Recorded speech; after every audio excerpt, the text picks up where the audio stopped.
وہ وہاں کھڑی تھی کھنڈر کی اس دیوار کے پاس جس پر ہر جگہ میرا اور ام ہانی کا نام لکھا تھا۔ میں پہلے ہی حیران تھا، مہندی کی رسم سے صرف 1.5 یا 2 گھنٹے پہلے اس نے مجھے ملنے کے لیے یہاں کیوں بلایا، اور اب تو مزید حیران ہو رہا تھا۔ جینز پر ہلکی آسمانی کرتی پہنے وہ اپنے مہندی کے لہنگے کا بھاری سا دوپٹہ سر پر لیے دیوار کی طرف رخ کیے کھڑی تھی۔ تانیہ، کیوں بلایا مجھے؟ اس لیے ساتھ کہ جو مجھے کہنا ہے وہ بات اس جگہ کے علاوہ کہیں اور نہیں کی جا سکتی۔ اس کے چہرے پر کچھ ایسا تھا کہ میں ٹھٹک گیا تھا۔ کچھ تو ایسا تھا بالکل غیر معمولی، یا ہو چکا یا ہونے والا تھا۔ پھر تانی نظر اٹھا کر آسمان کی طرف دیکھنے لگی۔ اس کی نظروں کے پیچھے میں بھی آسمان کی طرف دیکھ کر بولا، وہاں کیا دیکھ رہی ہو؟ ٹوٹتے تارے یوں نظر نہیں آتے تانیہ۔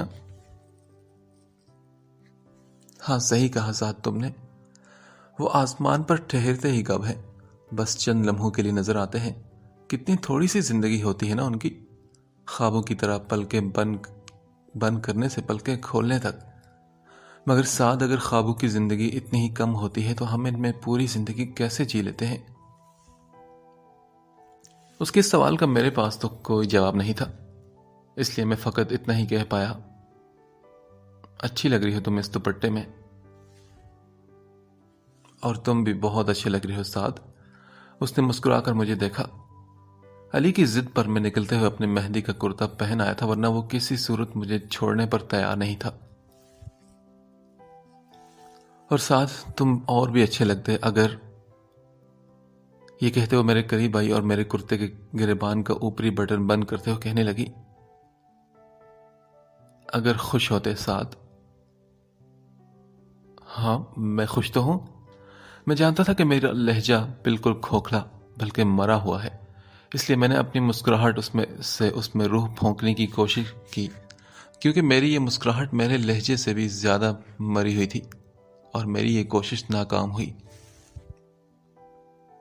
مگر میں خوش نہیں ہوں سعد۔ کیوں تانیہ، کیا ہوا؟ میں نے چونک کر کہا تو وہ بولی، ہانی کی وجہ سے سعد، تم بھی تو اس کی وجہ سے خوش نہیں ہو نا؟ اس کی بات پر میں کچھ گڑبڑا سا گیا تھا۔ کتنا غرور تھا مجھے کہ سب کچھ بتا دوں گا تانیہ کو، طے کر لوں گا یہ والا مرحلہ، مگر اب یہ مرحلہ آیا تو میں سر سے پیر تک جھنجھنا اٹھا تھا۔ اور ساتھ غلط کیا ہے اس میں؟ تمہیں خوش ہونا ہی نہیں چاہیے کیونکہ وہ دوست ہے تمہاری، اسے اس حال میں چھوڑ کر تم آگے کیسے بڑھ سکتے ہو سعد؟ ہاں تانیہ، مگر میں کیا کروں؟ میری کوئی بات سمجھ نہیں رہا، ہنی بھی نہیں، کوئی بھی میرا ساتھ نہیں دے رہا تانیہ۔ پر ساتھ میں تو ہوں نا تمہارے ساتھ۔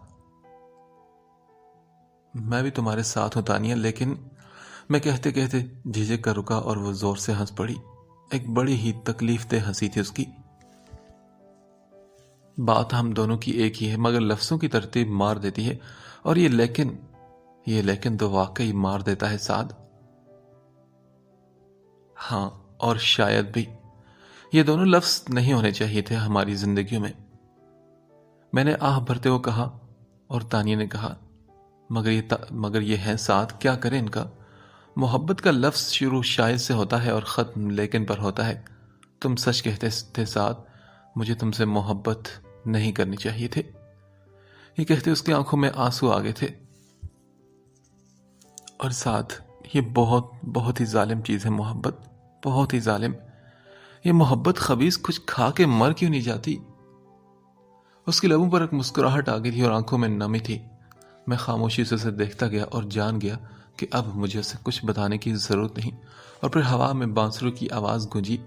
تانی نے میرے نزدیک ہو کر کہا، سنو سعد، آج مجھے بھی یہ بانسری سنائی دے رہی ہے، اور میں جان گئی ہوں کہ یہ بانسری کیا کہتی ہے۔ میں سب جان گئی ہوں سعد۔ پر تانیہ، تمہیں یہ سب نہیں جاننا چاہیے تھا۔ میں نے اس کا ٹھنڈا ہاتھ اپنے دونوں ہاتھوں میں دباتے ہوئے کہا، اور تمہیں یہ بانسری بھی سنائی نہیں دینی چاہیے تھی، کیونکہ میں تمہیں یہ تکلیف نہیں دینا چاہتا تھا تانیہ۔ اچھا، اور خود کو دینا چاہتے ہو؟ اور ہانی اسے دے سکتے ہو تکلیف؟ نہیں تانیہ، میں نے بے بسی اور لاچاری کی آخری انتہا پر ہو کر کہا، نہ تمہیں نہ اسے کسی کو بھی تکلیف نہیں دینا چاہتا، مگر میں دے رہا ہوں، میں کیا کروں؟ میں بہت ہی بے بس ہوں تانیہ۔ نہیں ہو سعد، تم نہیں ہو بے بس، تم کر سکتے ہو، سب کچھ کر سکتے ہو، بس تمہیں ہمت کی ضرورت ہے۔ یقین کرو کہ مجھے تم سے کوئی گلہ نہیں ہوگا۔ ہانی سچ کہتی ہے کہ محبت پانے کا نام نہیں، دل میں اتارنے کا نام ہے۔ میں نے تمہیں دل میں اتار لیا ہے، اور اس حقیقت کو بھی کہ تم کل بھی اسے چاہتے تھے، آج بھی اسے چاہتے ہو۔ جاؤ سعد، جاؤ، میرے بارے میں مت سوچو۔ پر تانیہ وہ نہیں مانے گی، کوئی بھی نہیں مانے گا۔ سب تمہارے جیسے اچھے تو نہیں ہوتے نا تانیہ۔ سب کو چھوڑو سعد، خدا مانے گا کیونکہ وہ سب سے اچھا ہے۔ جاؤ، جو کر سکتے ہو کرو، نہ کر سکو تو اللہ پر چھوڑ دو، وہ سب کچھ کرے گا۔ اماں سالار کو دیکھتے ہوئے یاد کرنے کی کوشش کر رہی تھی کہ وہ آخری بار اتنا خوش کب نظر آیا تھا، مگر انہیں یاد ہی نہیں آ رہا تھا۔ کتنا اجنبی سے لگ رہا تھا وہ اس قدر خوشی کا اظہار کرتے ہوئے، اور یہ خوشی بھری مسکراہٹ اس کے چہرے پر کتنی عجیب سی لگ رہی تھی۔ وہ واپس آنا چاہتی ہے اماں، اسے مجھ سے محبت ہے، وہ میرے بغیر جی نہیں سکتی، اس نے خود مجھے بتایا۔ نہیں سالار، یوں نہ کہو، بلکہ یوں کہو کہ وہ پھر سے برباد ہونا چاہتی ہے۔ یوں نہ کہو کہ وہ تمہارے بغیر جینا نہیں چاہتی، بلکہ یہ کہو کہ وہ جینا ہی نہیں چاہتی۔ اماں کے ان الفاظ نے سالار کو پھر سے غصہ دلا دیا تھا۔ آپ میری ماں نہیں، دشمن ہے میری، مجھے کبھی خوش ہوتے دیکھنے ہی نہیں چاہتی نا۔ اماں اس کا الزام صبر سے پی گئی تھی، وہ جھوٹ نہیں کہہ رہا تھا۔ ماں کے لیے اولاد کی خوشی سے بڑھ کر کچھ نہیں ہوتا، لیکن اس وقت وہ واقعی اس کی خوشی سے ڈر گئی تھی، اور انہوں نے سچے دل سے دعا کی تھی اس کی خوشی کی وجہ کے ختم ہونے کی۔ میں تمہیں خوش نہیں دیکھنا چاہتی ہوں سالار، مگر اس سے بھی زیادہ شدت سے یہ دیکھنا چاہتی ہوں کہ تم کسی اور کو بھی خوش کر سکو، جو نہ تمہارے بس میں ہے اور نہ ہی تمہارے اندر یہ چیز ہے۔ دیکھیں، میں اسے لینے جا رہا ہوں، اور اگر آپ کو مجھے خوش ہوتے دیکھ کر یا اسے میرے ساتھ دیکھ کر اتنی ہی تکلیف ہے تو آپ ہمارے واپس آنے سے پہلے یہاں سے چلی جائیں۔ نہیں، اس بار میں نہیں جاؤں گی۔ اماں نے بھی ہٹ درمی کا مظاہرہ کیا۔ میں اسے تمہارے رحم و کرم پر چھوڑ کر کہیں نہیں جا رہی، میں نہیں کرنے دوں گی اسے خودکشی۔ تانیہ میرے ساتھ ہی، مگر اس سے کیا ہوتا ہے؟ آگے کے سارے مرحلے مجھے اکیلے ہی طے کرنے تھے، اور پہلے ہی مرحلے پر مجھے منہ کی کھانا پڑی۔ امی نے تو میرا ساتھ دینا دور، انتہائی سخت الفاظ میں چیلنج کر دیا تھا کہ وہ یہ کبھی ہونے نہیں دیں گی۔ مجھے جب کچھ سمجھ نہ آیا تو میں بڑے دادا کے کمرے میں چلا آیا۔ جانتا تھا کہ وہ بھی میری کوئی مدد نہیں کر سکیں گے، لیکن میں تو مہاپارا پھوپھو کی طرح سہارا ڈھونڈنے آیا تھا ان کے پاس، جیسے وہ دل کا سارا بوجھ ان کے سامنے ہلکا کر کے ٹھنڈی ہو جاتی تھی۔ آج میں بھی وہی کرنا چاہتا تھا۔ ہاں، آ گئے تو ہون یاد آئے تو وڈا دادا؟ بڑے دادا نے مجھے دیکھتے ہی طنز سے بھری آواز سے کہا۔ ہاں بڑے دادا، بہت یاد آئی آپ کی۔ میں ان کے پاؤں کی طرف بیٹھ گیا تھا۔ وہ پریشانی کے عالم میں ادھر ادھر ٹٹول کر ہاتھ مارتے شاید کچھ ڈھونڈ رہے تھے۔ میں نے ایک نظر دیکھا تو ان کے کانوں میں ہیئرنگ ڈیوائس موجود نہیں تھی۔ کھوتے کی بول رہے ہیں تو؟ میرے کانوں کی ٹوٹیاں تو دے، کچھ سنائی تو دے مینوں۔ پر ان کے حکم کو اگنور کرتے ہوئے میں نے ان کے پیر تھام کر کہا، نہیں بڑے دادا، آج میں بہت کچھ کہنا چاہتا ہوں، مگر نہیں چاہتا کہ آپ سنیں اور آپ کو احساس ہو کہ آپ کی گود میں کھیلنے والا سعد ابھی تک بڑا نہیں ہوا۔ وہ آج بھی اتنا ہی چھوٹا، اتنا ہی بے بس ہے جتنا آپ کی گود میں تھا۔ ہاں کی کہہ رہے تو؟ انہوں نے کان پر ہاتھ رکھ کر سننے کی کوشش کی۔ آپ جانتے ہیں نا بڑے دادا کہ مجھے جب بھی کچھ چاہیے ہوتا ہے میں آپ کے پاس آتا ہوں۔ آج بھی مجھے آپ سے کچھ چاہیے بڑے دادا، مگر میں مانگ نہیں سکتا، صرف بتانا چاہتا ہوں۔ میں نے ان کی گود میں سر رکھ دیا اور ان کا ہاتھ میرے سر پر شفقت سے ٹھہر گیا، اور دوسرا ہاتھ بدستور تکیے کے پاس کچھ ڈھونڈ رہا تھا۔ بڑے دادا، میں ہنی کو چاہتا ہوں۔ ہاں بڑے دادا، میں واقعی اسے بہت چاہتا ہوں۔ اب تو مجھے ایمان ہے اس بات پر۔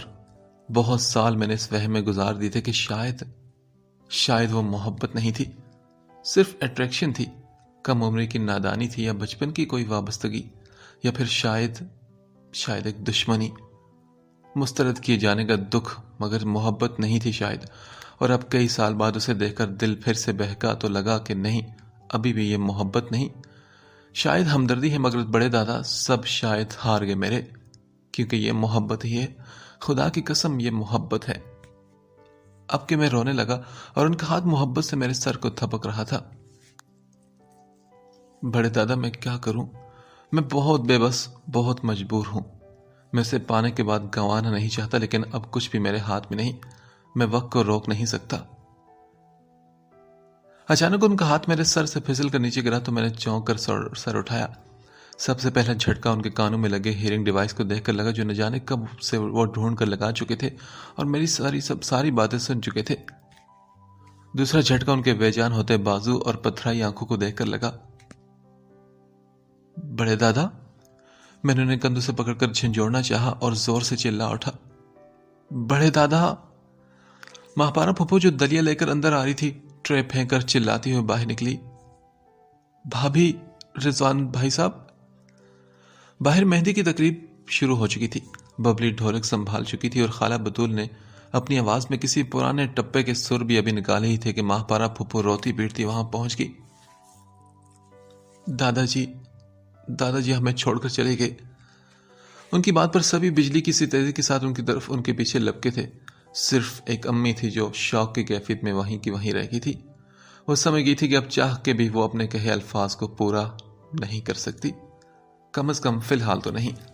میں نے بڑا دادا کی آنکھوں پر ہاتھ رکھتے ہوئے انہیں بند کر کے کہا، آپ ٹھیک کہتے تھے بڑے دادا، آپ کبھی بھی میری بات ٹال ہی نہیں سکتے۔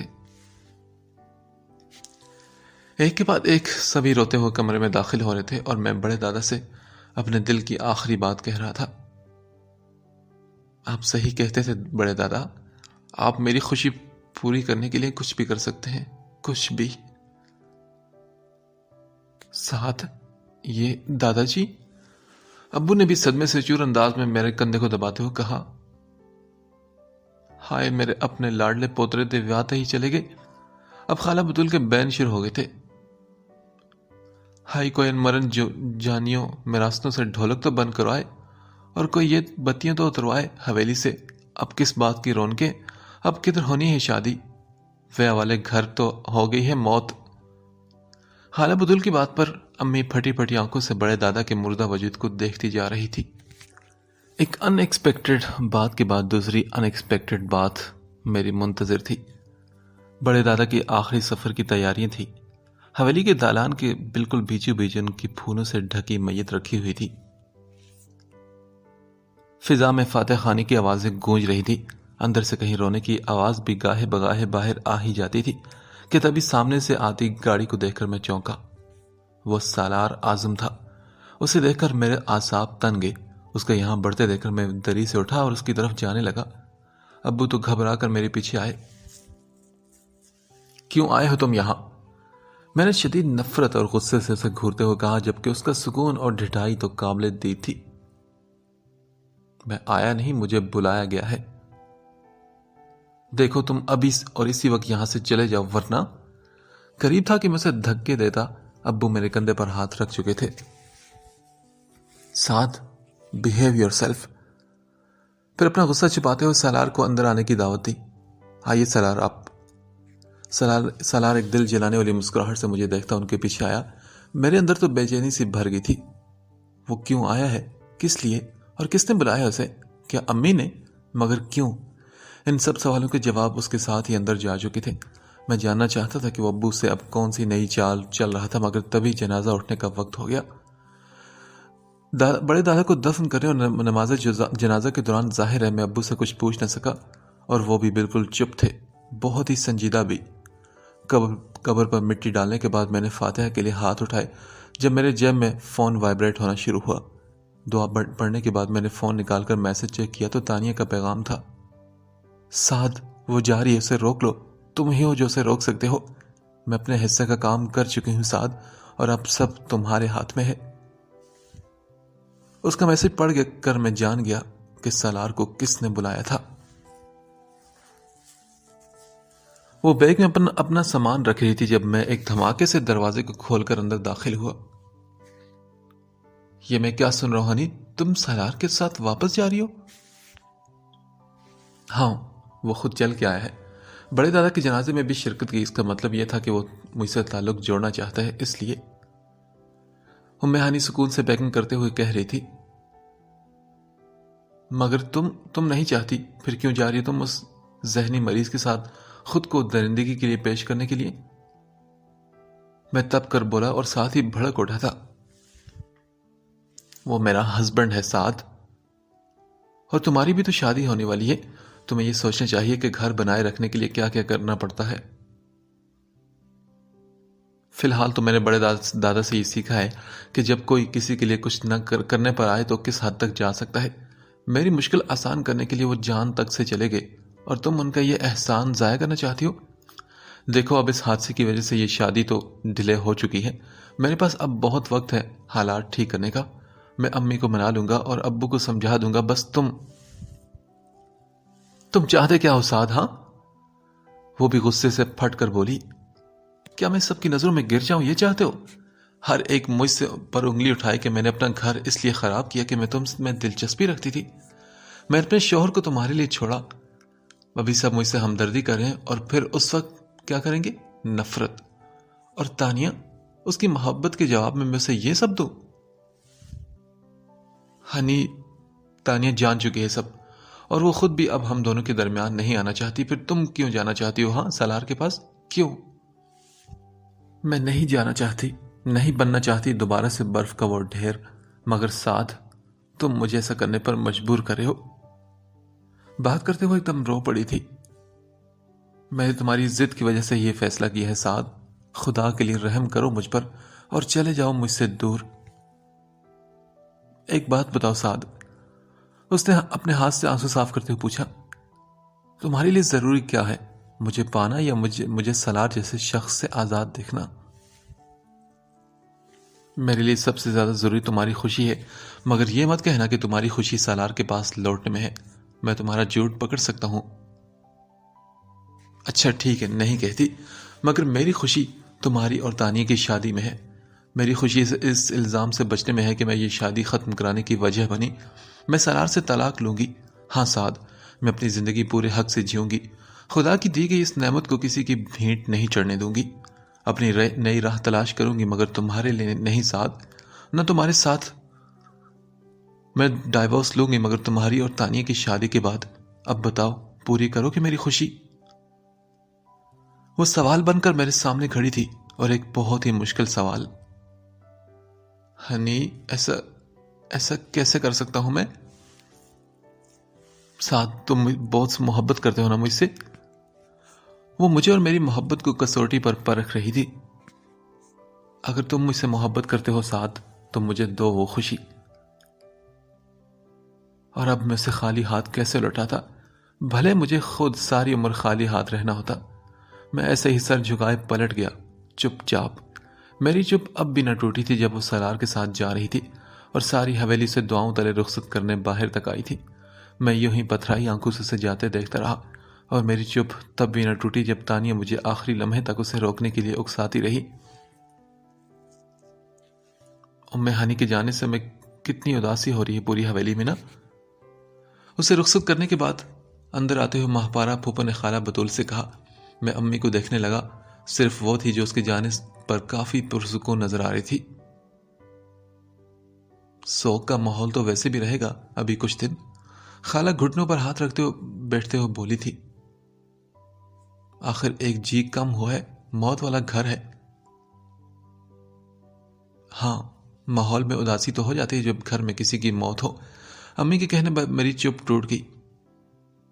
کسی ایک کی نہیں امی، اس گھر میں آج ایک موت نہیں ہوئی، بہت سی ہوئی ہے۔ کس کس کو روئیں گی اب؟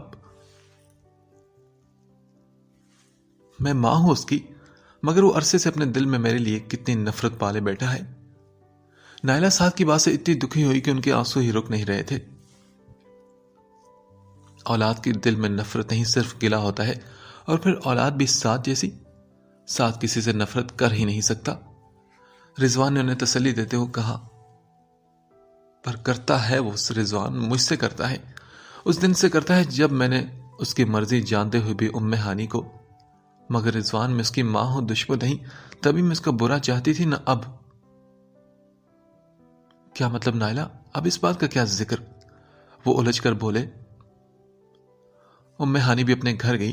سعد کی زندگی میں بھی تو تانیہ ہے نا، پھر یہ بے وقت کی باتیں کیوں کر رہی ہو تم؟ نہیں رضوان، یہ بے وقت کی باتیں نہیں، یہ وہ خطرے کی گھنٹی ہے جو میں نے اس وقت جان لی تھی جب سعد ہانی کو یہاں لایا تھا۔ نہ 3 سال پہلے میرے اندازے غلط تھے، نہ اب۔ مجھے بتائیے کہ میں نے ام ہانی کو واپس اس کے ہسبینڈ کے پاس جانے کا کہہ کر کچھ غلط کیا؟ کہ آپ 7 سمندر پار سے آئے اس شخص سے آنکھ ملا پاتے کہ اب آپ کا بیٹا اس کی بیٹی سے شادی کیوں نہیں کرنا چاہتا؟ نائلہ کی بات پر رضوان پر تو حیرت کے پہاڑ ٹوٹ پڑے تھے۔ یہ تم کیا کہہ رہی ہو نائلہ؟ کیا سعد اب بھی؟ مگر ام ہانی تو اپنی خوشی سے واپس گئی ہے نا؟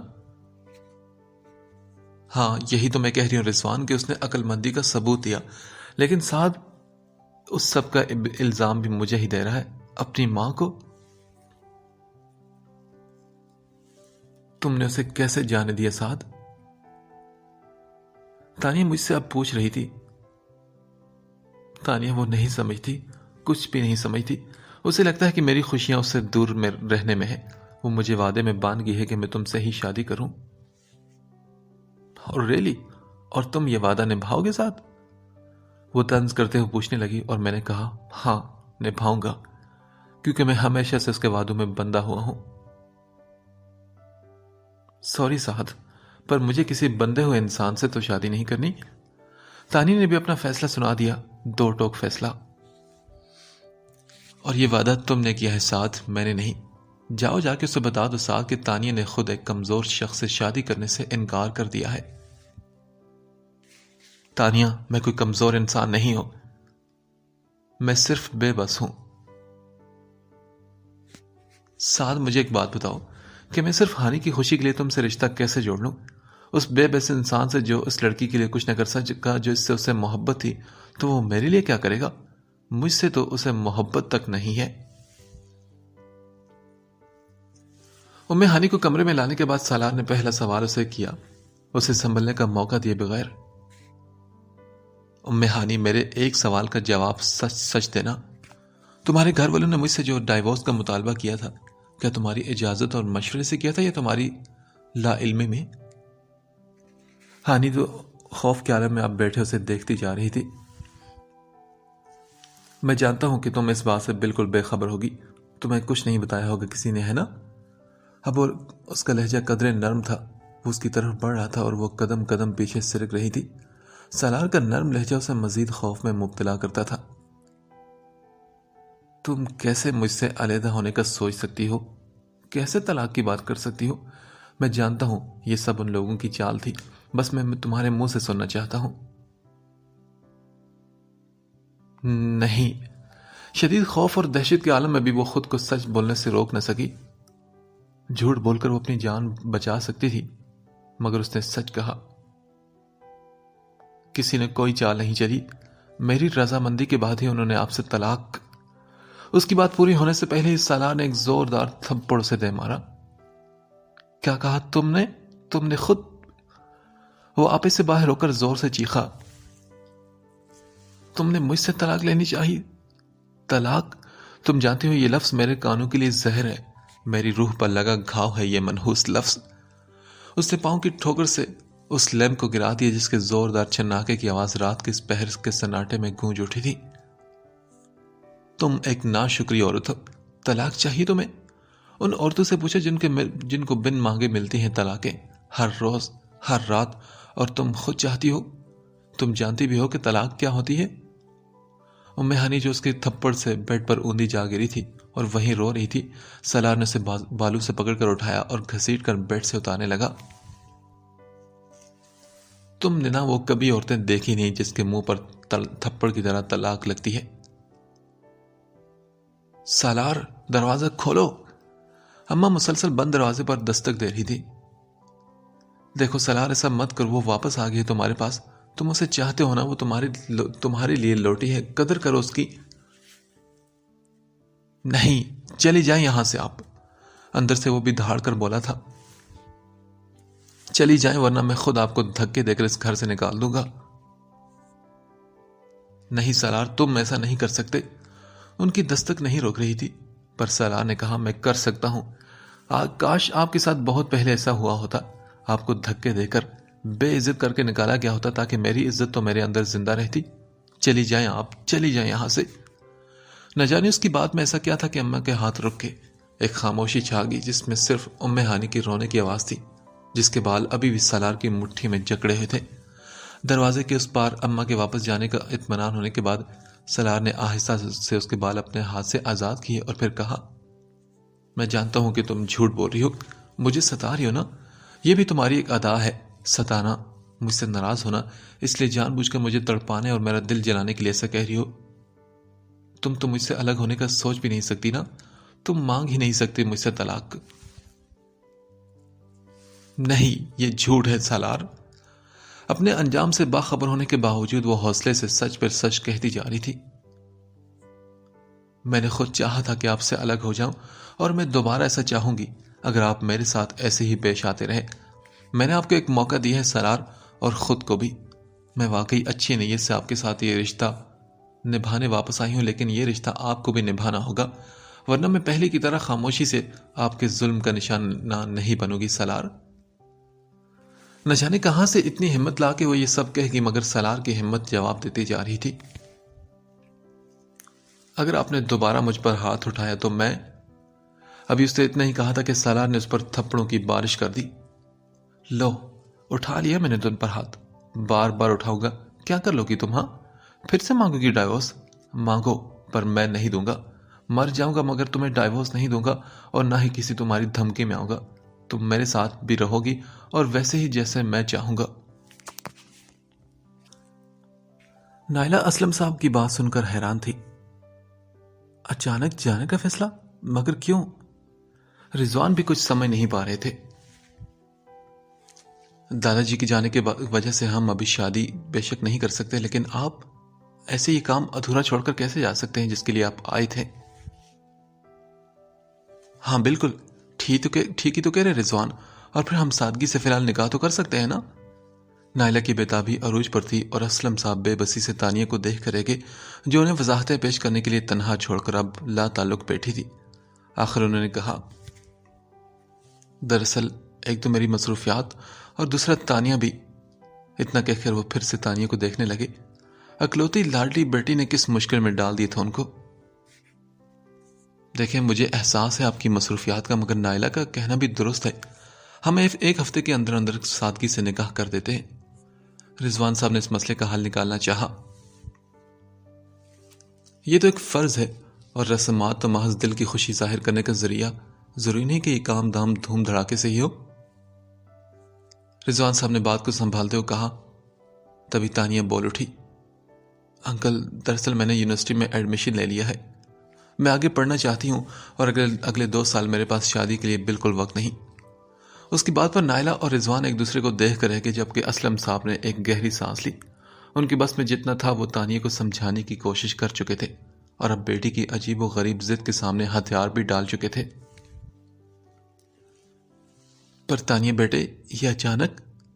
رضوان ہکا پکا تھے، ان کی سمجھ میں نہیں آ رہا تھا کہ کیا کریں۔ اسلم صاحب، آپ ہی کچھ کہیں کہ یہ سب کیا ہے؟ دیکھیں رضوان بھائی، میں نے تانیہ کا ہر معاملہ ہمیشہ اس پر چھوڑا ہے۔ وہ سال سے شادی کرنا چاہتی تھی تو میں آ گیا، اب وہ اپنی سٹڈیز اور کیریئر پر توجہ دینا چاہتی ہے، اور میں اس کی خوشی میں بہت خوش ہوں۔ ارے یہ کیا بات ہوئی؟ نائلہ فوراً بگڑ کر بولی تھی۔ ایسے کیسے بیٹھے بٹھائی پڑھائی کا بھوت چڑھ گیا؟ کل تک تو خود مہندی لگوا رہی تھی ہاتھوں میں، اور وہ بھی خوشی خوشی۔ ساتھ کو آنے دو، اس سے پوچھتی ہوں کہ ضرور دونوں میں کوئی کھٹ پٹ ہوئی ہوگی نا؟ رضوان کو بھی نائلہ کی بات درست لگی تھی۔ بالکل نائلہ، تم ٹھیک کہہ رہی ہو، یہی بات ہوگی، کیونکہ آج کل کے بچے جذباتی اور جلد باز ہیں، فوری فیصلے لیتے ہیں، اور ہم بڑوں کو بات سنبھالنی چاہیے بجائے ان کے سامنے ہتھیار ڈالنے کے۔ نہیں Rizwan uncle, please try to understand, فی الحال یہی ہم سب کے لیے بہتر ہے، اور اس کے علاوہ مجھے ایک اور بھی بہت ضروری بات کرنی ہے۔ اچھا اب کیا رہ گیا ہے بتانے کو، وہ بھی بتا دو۔ نائلہ کا موڈ کافی خراب ہو چکا تھا۔ ڈیڈ کا میرے اور میرا ڈیڈ کے علاوہ اس دنیا میں اور کوئی نہیں۔ جیسے وہ ہمیشہ میری ذمہ داریاں نبھاتے آئے ہیں، ایسے ہی آج میں ان کی جانب سے آپ سے کچھ مانگنا چاہتی ہوں۔ ہاں کہو بیٹا، رضوان صاحب نے ان سے کہا تو وہ بولی، میں ڈیڈ کا پروپوزل آپ کے سامنے رکھ رہی ہوں رضوان انکل، ماہپارا پھوپھو کے لیے۔ یہ وہ دوسرا بم تھا جو تانیہ نے ان سب کے سر پر پھوڑا تھا۔ میں جانتا تھا کہ نیچے کیا ہو رہا ہے، کون سی بحث چل رہی ہے، مگر میں اکیلا سب سے کٹ کر الگ تھلگ چھت پر کھڑا تھا۔ جو کچھ تانیہ کر رہی تھی میں اسے روک نہیں سکتا تھا، اور میں روکتا بھی کیوں؟ وہ انجانے میں ہی صحیح مجھے اس وعدے پر عمل کرنے سے بچا تو رہی تھی جس وعدے میں ہنی مجھے نہ چاہتے ہوئے بھی باندھ گئی تھی۔ ارے تو یہاں ہے، علی پھر سے آ کر بولا تھا۔ میں تو تجھے قبرستان ڈھونڈنے چلا گیا تھا بھائی، آنٹی بتا رہی تھی کہ تم وہاں بڑے دادا کی قبر پر فاتحہ پڑھنے گئے ہو۔ ہاں میں گیا تھا علی، پڑھ لی اور واپس بھی آ گیا۔ میں نے کان لگا کر کچھ سننے کی کوشش کی، مگر بانسر کی آواز مجھے آج کہیں سے بھی سنائی نہیں دے رہی تھی۔ ہر قبر کا حق ہے کہ اس پر فاتحہ پڑھی جائے۔ کچھ قبریں دل کے اندر بھی ہوتی ہیں علی، مگر ان پر پڑی مٹی اور جلتی ہوئی اگربتیاں کسی کو نظر نہیں آتی۔ ساتھ تو علی کچھ کہنا چاہتا تھا، یہ سمجھانا، مگر پھر اچھا ہوا کہ اس نے خود ہی ارادہ چھوڑ دیا۔ کیا تجھے پتا ہے نیچے تانیہ نے کیا بات چھیڑ رکھی ہے؟ انکل آنٹی، اس میں حیران ہونے والی کیا بات ہے؟ میں چاہتی ہوں کہ ڈیڈ اب کم سے کم اپنی باقی کی زندگی کو اکیلے نہ گزارے۔ میری خاطر انہوں نے بہت وقت سزا کی طرح کاٹ لیا، اور آج سے نہیں، میں تو ہمیشہ سے یہ چاہتی تھی، پر اب جا کر وہ راضی ہوئے ہیں۔ اسلم صاحب اپنی فطرت کے خلاف بیٹی کی بے موقع بات سے کافی شرمندہ سے لگ رہے تھے۔ تانیہ، میرے خیال ہے کہ یہ موقع ایسی باتوں کے لیے مناسب نہیں۔ انہوں نے تانیہ کو روکتے ہوئے کہا تو وہ بول پڑی، کیوں نہیں ہے ڈیڈ؟ جب میری شادی کی بات ہو سکتی ہے تو آپ کی کیوں نہیں؟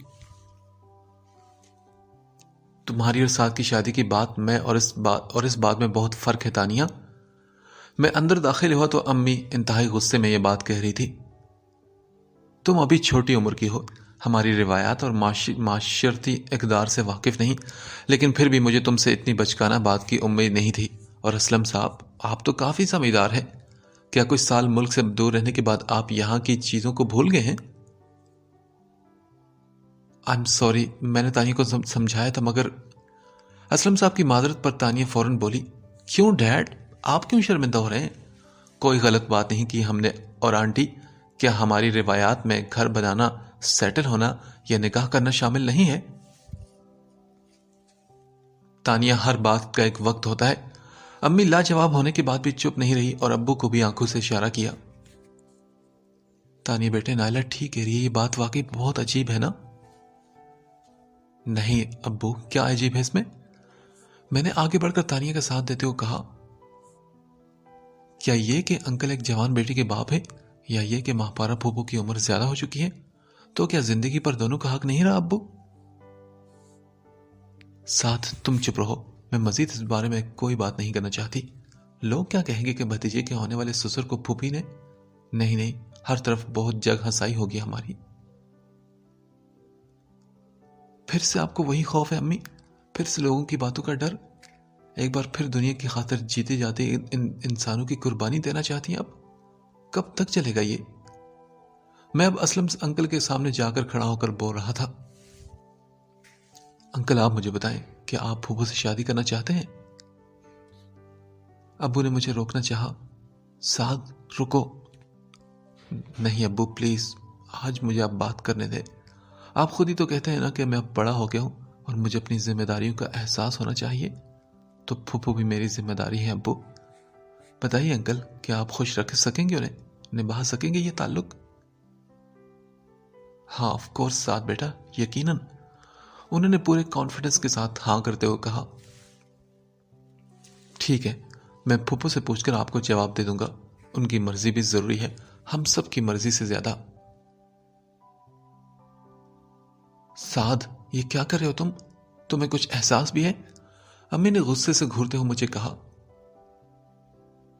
اور امی، کیا آپ کو احساس ہے کہ اس حویلی کی اونچی دیواروں کے اندر کتنے دکھ چھپے ہیں، کتنی سسکیاں گونجتی ہیں؟ پھپھو کو پورا حق ہے اپنی زندگی میں رنگ بھرنے کا، کوئی ان کو بھی ماں کہہ کر پکارنے والا ہو، ان کا بھی کوئی گھر ہو۔ نائلہ، سعد بالکل ٹھیک کہہ رہا ہے، اس نے میرے اندر کے بھی شعور کو جگا دیا ہے، میں اختیار ہوتے ہوئے بھی اسے استعمال نہ کر سکا۔ ان پرانی روایتوں اور اصولوں کو توڑ سکتا تھا میں، مگر خیر، دیر آئے درست آئے، اس سب کا صحرا نئی نسل کو ہی جانا تھا، مجھے بھی یہ منظور ہے۔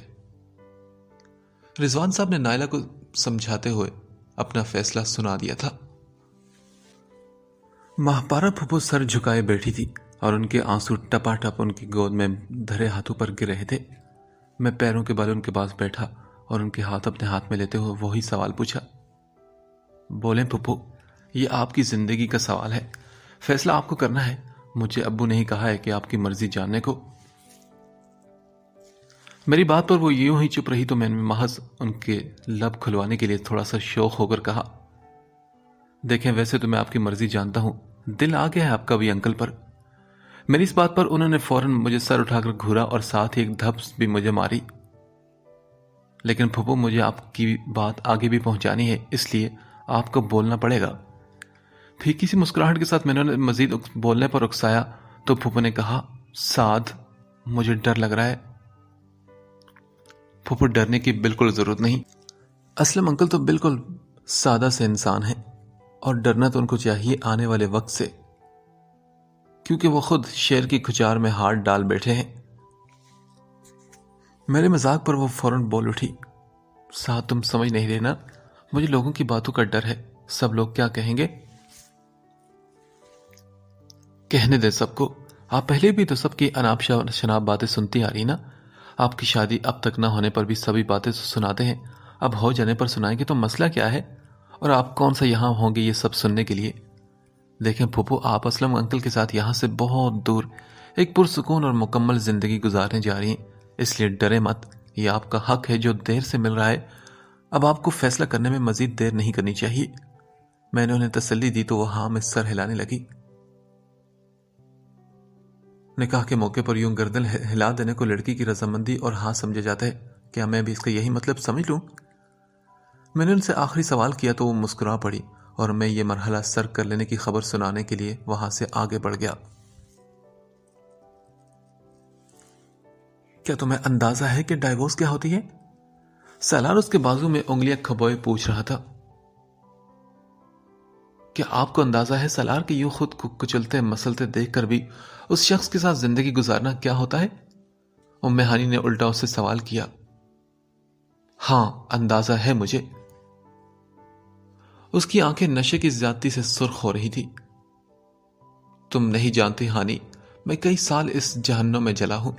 میں 4 سال کا تھا جب میں نے اپنے باپ کو اماں سے ڈائیورس کے یہ 3 لفظ کہتے سنا تھا۔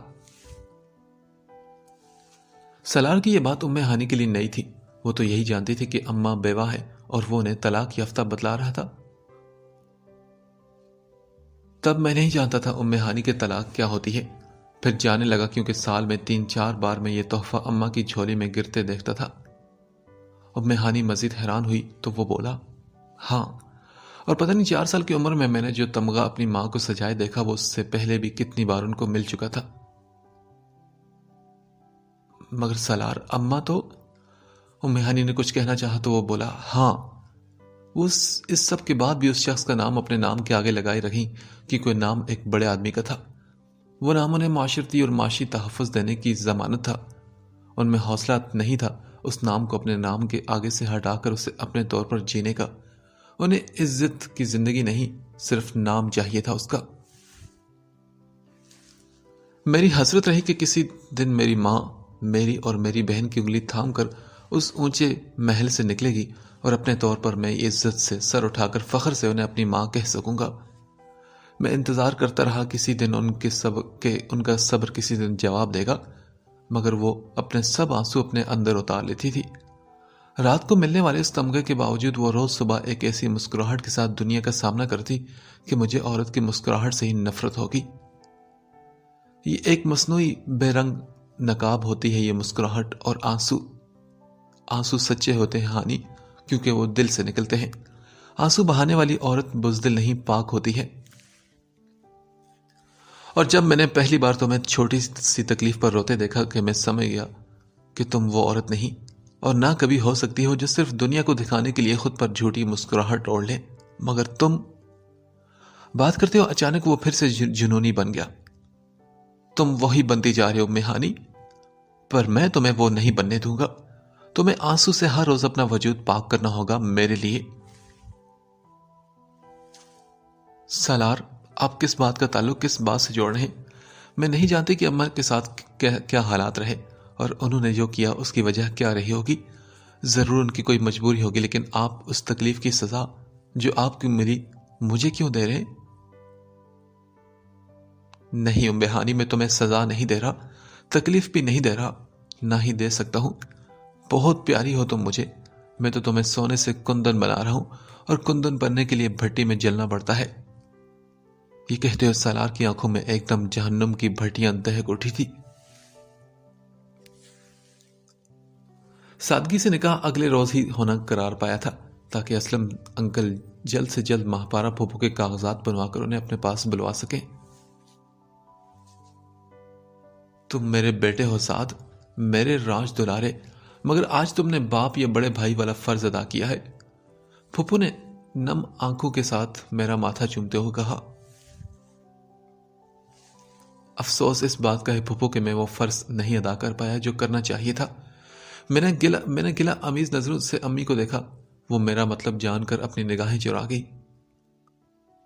رضوان بھائی جان، آپ نے امی ہانی کو جانے سے نہیں روکا؟ اس کے اس فیصلے میں سب نے اس کا ساتھ دیا جو حقیقت میں ایک خودکشی ہے، لیکن کم از کم پہلے کی طرح اس کے حالات سے آپ بے خبر مت رہیے، اس کی خبر ہی تو لے لیں۔ سالار کو یہ احساس تو نہ دلائیں کہ ہانی کو کوئی پوچھنے والا نہیں۔ ماہپارہ پھوپھو نے ابو سے کہا تو امی ذرا سی پریشان ہو کر فوراً پہلو بدل کر رہ گئی، لیکن ماحول ایسا نہیں تھا کہ وہ اس بات پر فوراً کوئی اعتراض کرتی۔ تم ٹھیک کہہ رہی ہو ماہپارہ، تمہارے نکاح سے بڑھ کر اور کیا موقع ہو سکتا ہے سالار سے رابطہ کرنے اور ان دونوں کو یہاں بلانے کا؟ میں ابھی فون کرتا ہوں اسے۔ ابو کے کہنے پر میری دھڑکنیں ایک بار پھر سے اتھل پتھل ہونے لگی تھی۔